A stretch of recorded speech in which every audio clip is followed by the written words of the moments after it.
Welcome to the Creating Wealth Show with Jason Hartman. You're about to learn a new slant on investing, some exciting techniques, and fresh new approaches to the world's most historically proven asset class that will enable you to create more wealth and freedom than you ever thought possible. Jason is a genuine self-made multimillionaire who's actually been there and done it. He's a successful investor, lender, developer, and entrepreneur who's owned properties in 11 states, had hundreds of tenants, and been involved in thousands of real estate transactions. This program will help you follow in Jason's footsteps on the road to your financial independence day. You really can do it. And now, here's your host, Jason Hartman, with the complete solution for real estate investors. Welcome to episode 1667. Thank you for joining me today. So today we will continue our discussion on 3D printed homes. We will conclude it today, and you can decide if it makes sense or it doesn't. However, on Monday's intro, I talked to you a little bit about compared to what? The most important question in life, compared to what? And if we compare the price of real estate to various things, we can really understand if the price is high or low, whether it's expensive or cheap. So let's do that a little bit more today. If you were keeping your money, if you were storing your wealth in dollars, then the price of real estate has increased pretty dramatically since the year 2000. So you look over the last 21 years and you think, wow, real estate is really expensive compared to the year 2000, and definitely compared to the year 2010. However, what happens if you had stored your wealth in gold rather than dollars? Well, in the year 2000, the median price home was $167,000. I'm rounding off, by the way. It's $167,550.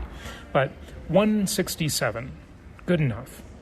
It took 610 ounces of gold, because gold back then was only $274 an ounce, to buy the median price house. 610 ounces. In the year 2010, the median price was $223, and gold was way up to $1,374 per ounce. So it took you 162 ounces to buy the median price home. How does that look today? Well, in dollars, home prices are way up. They're $356,000.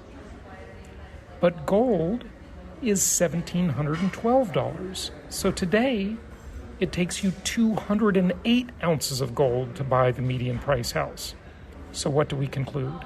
Well, in the last 21 years, houses are pretty much 2/3 cheaper than they were 21 years ago, if priced in gold. Just remember, no one forced any of us to denominate our wealth in dollars. We could have easily just denominated it in gold instead of dollars. And then we would think that real estate got a lot cheaper. Now, it's more expensive than it was in 2010, coming out of the Great Recession, but it's much cheaper than it was before that, 21 years ago in the year 2000. All right? Well, how about if we take oil as a commodity? In 2000, oil was about $30 a barrel, and the median price house, $167,500. So you would have had to trade 5,500 barrels of oil to buy a house. In 2010, that same house would have only cost you 2,500 barrels of oil. So the house got cheaper versus oil, even though in dollars it was more expensive. The house was $223,000, but oil went up to $89 a barrel. So it got a lot cheaper denominated in barrels of oil. And in 2021, it's about the same as it was 21 years ago, because oil at $66 a barrel and the house at $356,000 means you need 5,400 barrels of oil to buy a house. How about orange juice?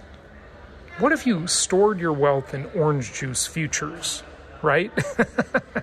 I know, not many of you did that.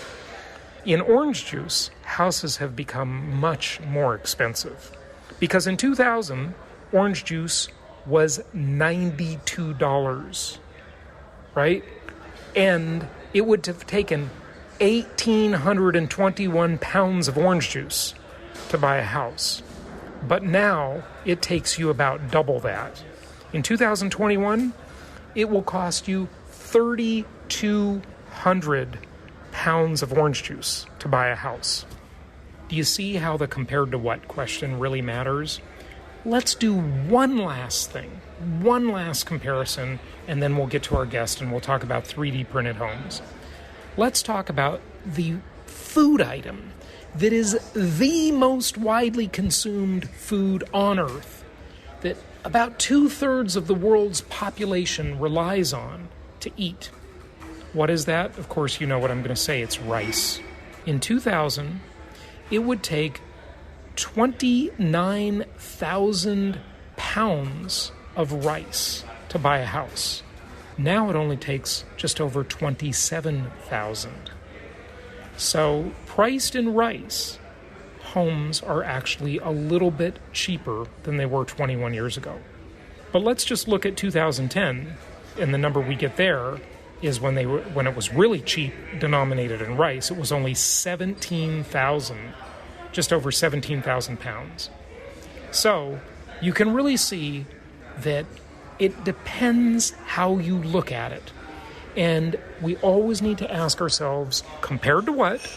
And then the follow-on question to that, is it cheap or expensive?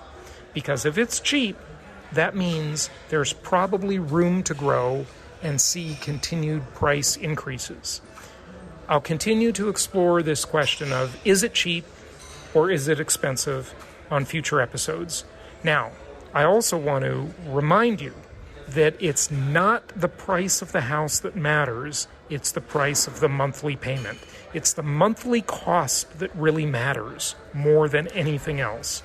Because the vast majority of people, of course, finance the house, they don't pay cash for the house. So we'll go into that one too on future episodes. If you'd like to check out our funding webinar, go to jasonhartman.com/fund. We've also got several other webinars on some of our markets, like Southwest Florida, a lot of opportunities in different markets.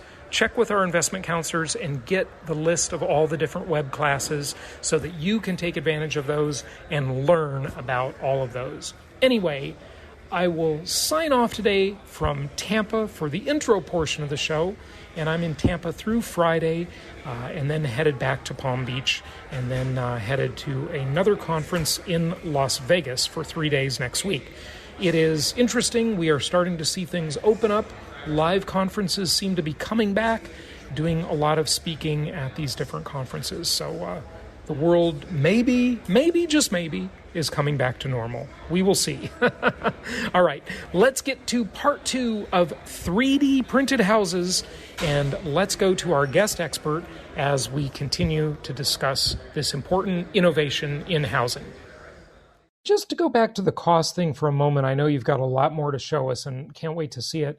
You know, it seems, Jarrett, that really the barrier here on the cost is simply the cost of the actual materials and also getting the machines to do the job right, which they're not there yet, it sounds like. Not quite there. I would say the machines are there. The material has a ways to go. Okay, so it's the material, not the machine. You certainly save on labor cost and speed of construction. I mean, these can be printed very, very quickly. Basically, you can have 1 or 2 or maybe 3 people on site during the very fast construction process, right? Yeah, you need really at least 2 people. Generally, most companies have 3, one for just watching for safety purposes. Mm-hmm. Depending on the printer, maybe somebody needs to manage the concrete hose. That's like a big, heavy object that's swinging around the site. Sure. These things can be mitigated in the future, but the technology, the mechanics are quite impressive. They're not particularly complex, though. The motors and the engines are all reliable, and the machine is accurate to like a fraction of a centimeter. And so those things, it seems like all are doing really well. One thing maybe that could have improvement is the mixing of the material to the print head. Maybe there's some room for innovation there. But that one house that you showed us that had the walls that had the spackle on them and they had to sort of fix the job the printer did, was that a materials problem or a printer problem or both? It was a combination of a material problem and an environment problem. So they didn't tint the site, right? And Correct. So the environment. Tell us about that. So anytime you're printing outside, you're exposed to the elements like a regular construction site. But with the printing, the concrete isn't hard when it first comes out. So if there's excessive wind or rain pelting it, it can damage the poured or the concrete that's being printed. So many companies opt to build a structure around the printer, which is obviously a huge additional cost, but it improves the build quality and the line consistency. Right. And when you have really even looking 3D printed lines, you can reasonably consider someone leaving that exposed in their home. Whereas if it's a sloppy line, that's not as easy for somebody to adapt. Right. And of course, unless you put up drywall or do something, if the walls are raw the way they were printed, hanging pictures is going to be a drill and a screw, a concrete drill. It's not going to be the traditional way with a hammer and a nail, of course. So a lot of differences here. And again, the whole point is speed and cost reduction. And if we've got to erect a tent around the site, it's not quite there yet. Is there any point even in considering doing these in factories and assembling them on site? It seems like that would kind of defeat the purpose. There are many people working on that, and some people will debate whether that's more or less valid. For a small custom print like that fish we saw, it makes sense just to make that custom design in a facility where you can get really even lines. Right. For bigger things like a whole home, let's say a 1,000 square foot concrete home could weigh 40 to 80 tons. Yeah. The printer weighs maybe 1 or 2 tons, depending. It could be even half a ton if it's one of the smaller models. So transporting that printer to the site all of a sudden makes a lot more sense for a bigger object. Right. I agree with you. Like the tent is super expensive and a lot of extra work, and printing off site and having to transport the materials, unless you're really close, that becomes a huge added expense. Yeah. It's a catch-22 because with the other concept in construction and innovation, which is manufactured housing, the kit homes that you can buy on Amazon, which those are a big myth too in terms of the cheap cost. Don't be deceived. We're going to do a show on that. But maybe it'll get there. It's great to have the controlled environment of a factory, right? You've got a lot of benefits with that. But again, the point of the 3D printing is you just set up the printer, which is light and easy. Some of these big printers for big jobs can be set up with 2 guys in just a few hours. It's not very complicated. And again, there's a big difference between the robotic arm, the gantry concept, and the rails. If you do it on rails, you've got to have that track be pretty level, and that's a big job to assemble that. But if you've got a big project for a subdivision, it might be worth it, right? Yeah, and then maybe you can put those 2 guys watching the printer to work if the printer's operating smoothly. Fair enough. Yeah, absolutely. Okay, go ahead. A lot of my favorite 3D printed houses incorporate different materials like the Ashen Cabin in Cornell and these houses by Icon. 3D printing, it's cool, but to make a whole house that's entirely printed and expect somebody to just live in this entirely new concept, I think that's a little bit of stretch. It'll take some warming up. There's all different types of houses. And one of the questions you were asking earlier is like, when are we going to see this take over the industry? I think we will see it take over its section of the industry.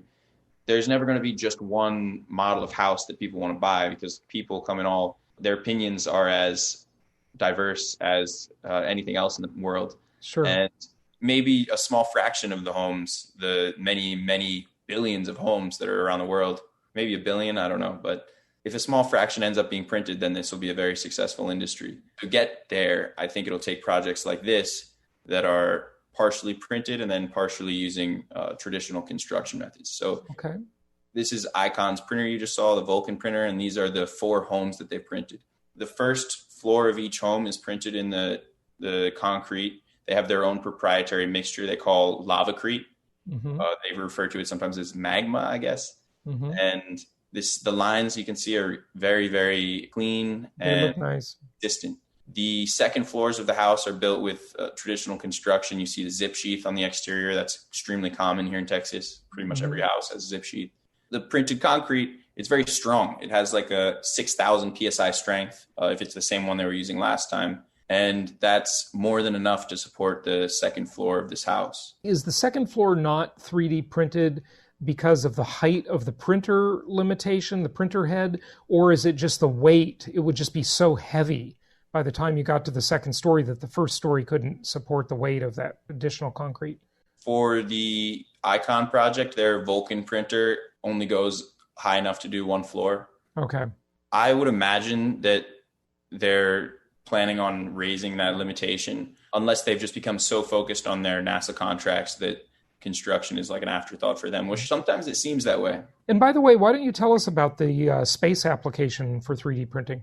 Yeah, sure. So space construction is really unique because until you build something, you can't necessarily have people outside. In the moon, you can because there's no radiation, but on Mars specifically, there's a lot of harmful radiation on the surface of Mars. So coming up with a concept where you can build without people on site is very appealing for extraterrestrial exploration. Yeah. And so with the Mars application, we really are talking interplanetary here, folks. So, this is the future.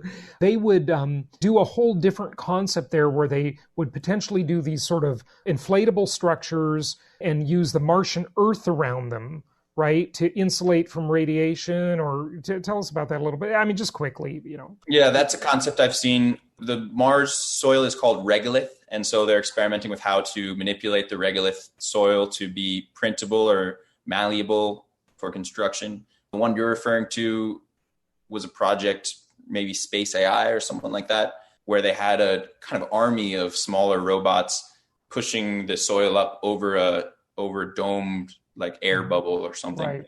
I don't see that as such a realistic solution because Elon Musk has the Boring Company, which is so effective at digging underground.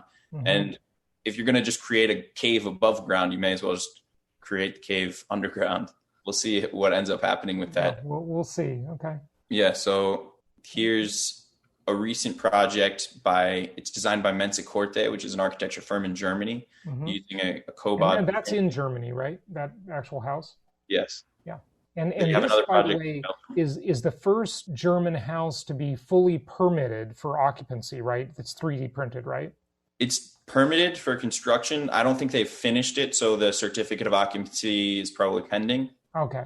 Well, they got the permits to do it, so yeah. Just like Icon and SQ4D also have permits for their construction. So this is the assembly of the cobot printer. This one takes a little more than 2 guys, but they're able to assemble it in 8 hours, disassemble it in 8 hours. This house is really unique. I call it the most innovative 3D printed house in the world because Mensa Corte, they really got a deep understanding of the capabilities of the concrete printer they're using.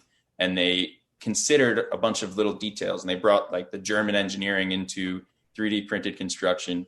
You can see like close up right there was a small metal flap. So when they want to have a gap for either electric or HVAC, plumbing, whatever, the printer stops its print.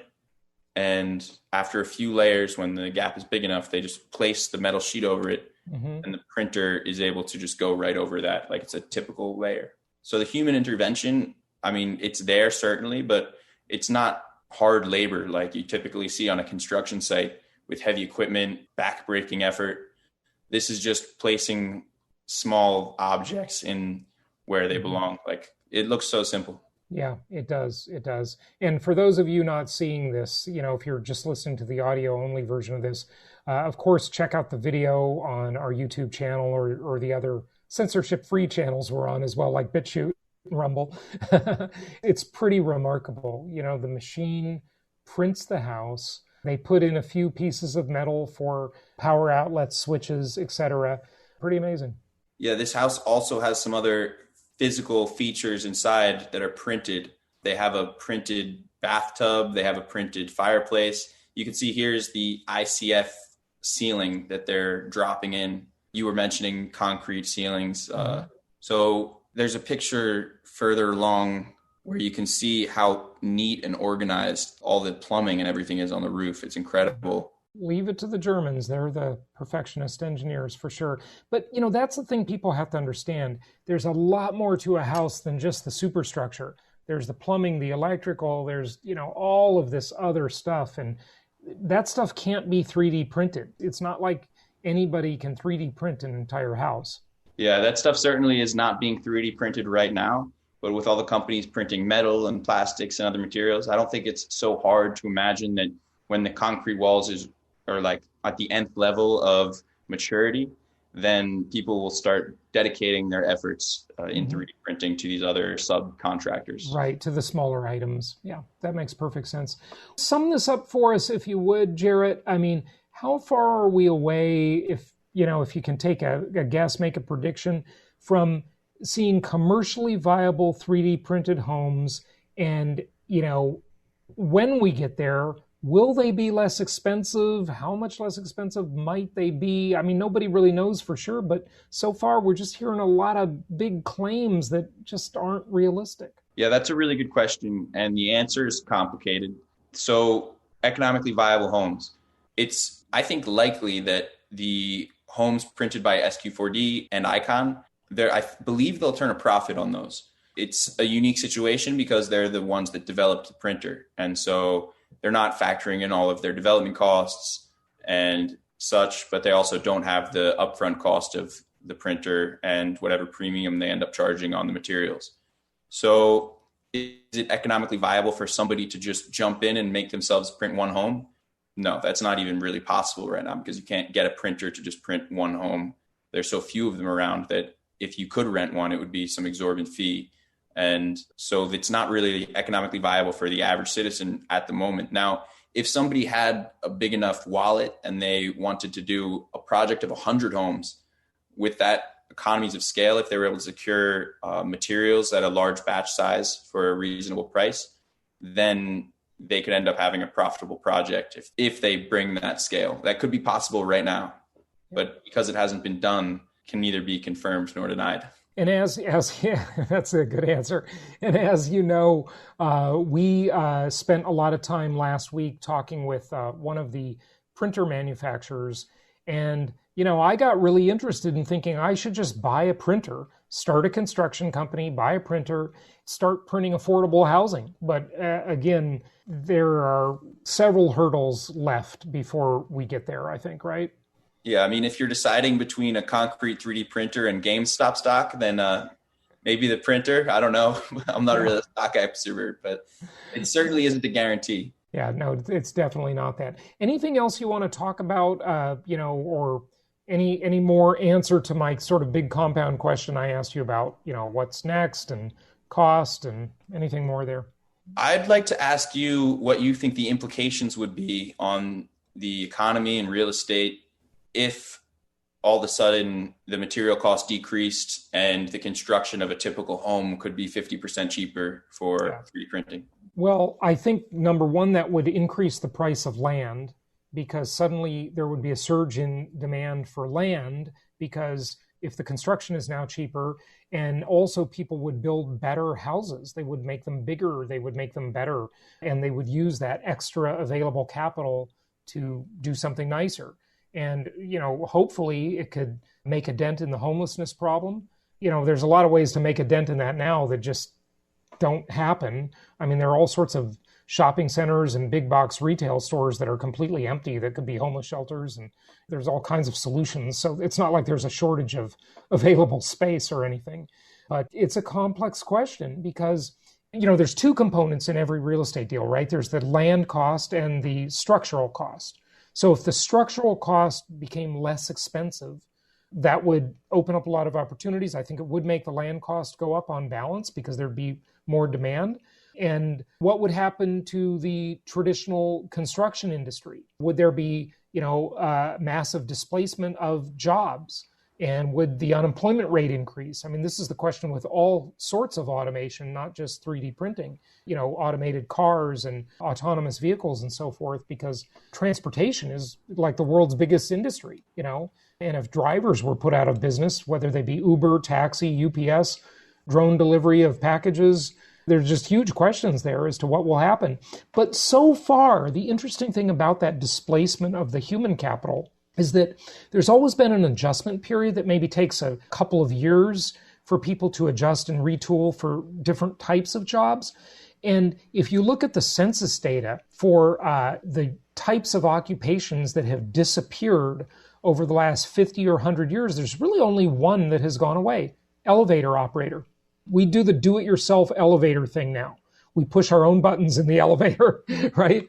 So that job has gone away, but all of the other jobs are pretty much still there. And I don't know. I think it's a pipe dream to imagine that someone driving a UPS truck can become a coder and adapt to, new technology. I'm not sure. It's a very big question. Maybe this time it's different. Those little sheets on the concrete like we saw. Right, but how many of those people do you need, right? Not that many, right? If I look at homes under construction nowadays, there's a whole bunch of trades and a whole bunch of people. And those trades, a lot of those won't go away with 3D printing. They'll still need people to put pipes in. Granted, yes, you can 3D print plastic, but I don't know. It's a very tough question to answer.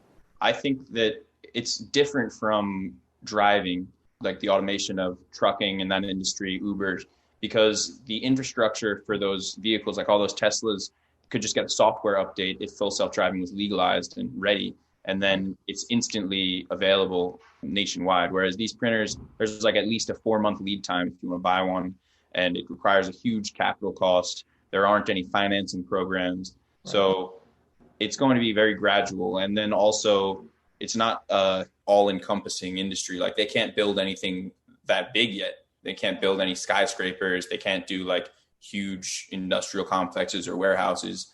So I don't think that job displacement is ever going to be a threat for this industry, especially considering the dwindling workforce in the construction labor field.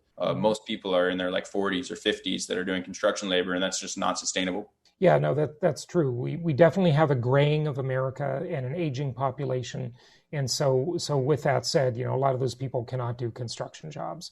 Yeah, it's a very interesting industry, and we'll see what comes of it. Wrap it all up for us. Give out your website. Really, just want to say thank you for being on the show. Yeah, thank you for having me. You can check out my website at automate.construction. That confuses people because there's no .com or anything. Maybe I should reconsider that domain. But if you'd like to also check out the houses, the 3D printed houses I've been touring, you can check out my YouTube channel. It's just my name, Jarrett Gross, on YouTube. And then feel free to leave a comment if you have any questions about a video or anything. Looking forward to hearing what anyone has to say. All right, people, we'll keep you updated. And Jarrett, thank you so much for joining us. We really appreciate having you. Thanks again, Jason. We'll keep in touch. Thank you so much for listening. Please be sure to subscribe so that you don't miss any episodes. Be sure to check out the show's specific website and our general website, hartmanmedia.com, for appropriate disclaimers and terms of service. Remember that guest opinions are their own, and if you require specific legal or tax advice or advice in any other specialized area, please consult an appropriate professional. And we also very much appreciate you reviewing the show. Please go to iTunes or Stitcher Radio or whatever platform you're using and write a review for the show. We would very much appreciate that. And be sure to make it official and subscribe so you do not miss any episodes. We look forward to seeing you on the next episode.